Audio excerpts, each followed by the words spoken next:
കരിക്കകം ദേവീക്ഷേത്രത്തിലെ പൊങ്കാല മഹോത്സവം ഓരോ വർഷം പിന്നിടുമ്പോഴും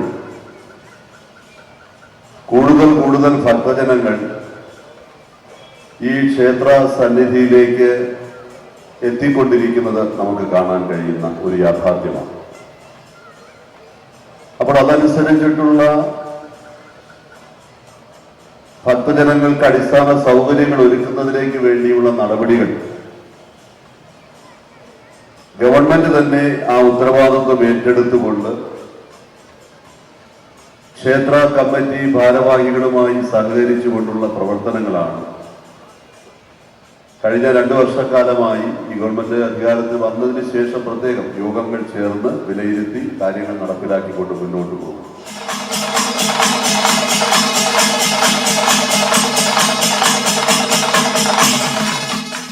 ഡൽഹിയിൽ നമ്മുടെ ഒരു സഹോദരി അത്യന്തം ദാരുണമായ രീതിയിൽ ഒരുപറ്റം മദ്യപന്മാരുടെ ഇടയിൽ അതിദാരുണമായി കൊല ചെയ്യപ്പെട്ടു.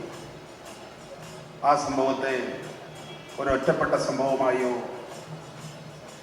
ആ സംഭവത്തിൻ്റെ ആഴങ്ങളിലേക്ക് കടക്കുമ്പോൾ പൊതുവെ രാജ്യം മുഴുവൻ മദ്യാസക്തി കൊണ്ട് വളർന്നുകൊണ്ടിരിക്കും.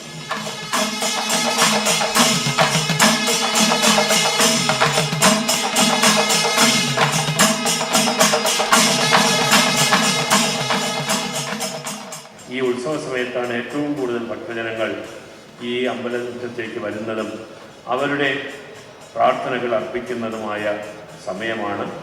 ആ സമയം അവരോടൊപ്പം ഒത്തുചേരാൻ മാത്രമാണ് ഞാൻ ഈ അവസരം വിനിയോഗിക്കുന്നത്. ക്ഷേത്രാരാധന എന്ന് പറയുന്നത് നമ്മുടെ ഭാരതീയ സംസ്കാരത്തിൻ്റെ അവിഭാജ്യ ഘടകമാണ്. എന്തെല്ലാം പ്രതിസന്ധികൾ ഉണ്ടായാലും എന്തെല്ലാം ബുദ്ധിമുട്ടുകൾ ഉണ്ടായാലും ക്ഷേത്രാരാധനയിൽ നിന്ന് നമ്മുടെ ഭാരതീയരെ മാറ്റാൻ കഴിയാത്ത രീതിയിൽ ക്ഷേത്രാരാധനവും ഭാരതീയരുമായി അവിഭാജ്യ ഘടകമായി ബന്ധപ്പെട്ട് കിടക്കുന്ന ഒരു ആരാധനാക്രമമാണ് ക്ഷേത്രാരാധന. അത് നൂറ്റാണ്ടുകളായുള്ളതാണ്. അതിന് പല ഭീഷണികളും വന്നിട്ടുണ്ട്. ബാബറുടെ കാലത്ത് ഭീഷണി വന്നിട്ടുണ്ട്. അതേപോലെ തന്നെ നമ്മുടെ ബുദ്ധമതത്തിൻ്റെ തള്ളിക്കയറ്റം നമ്മുടെ ക്ഷേത്രാരാധനകളെ സാരമായി ബാധിച്ചിട്ടുണ്ട്. അതെല്ലാം തരണം ചെയ്തുകൊണ്ട് ഓരോ പ്രതിസന്ധികൾ വരുമ്പോഴും അതിനെല്ലാം തരണം ചെയ്തുകൊണ്ട് വീണ്ടും ക്ഷേത്ര ആരാധനയുമായി ബന്ധപ്പെട്ട് ആ സാംസ്കാരിക പൈതൃകവുമായി ബന്ധപ്പെട്ട് ഇഴുകിച്ചേരുവാനുള്ള വലിയ മനസ്സ് ഭാരതീയ സംസ്കാരത്തിൻ്റെ പ്രത്യേകതയാണ്.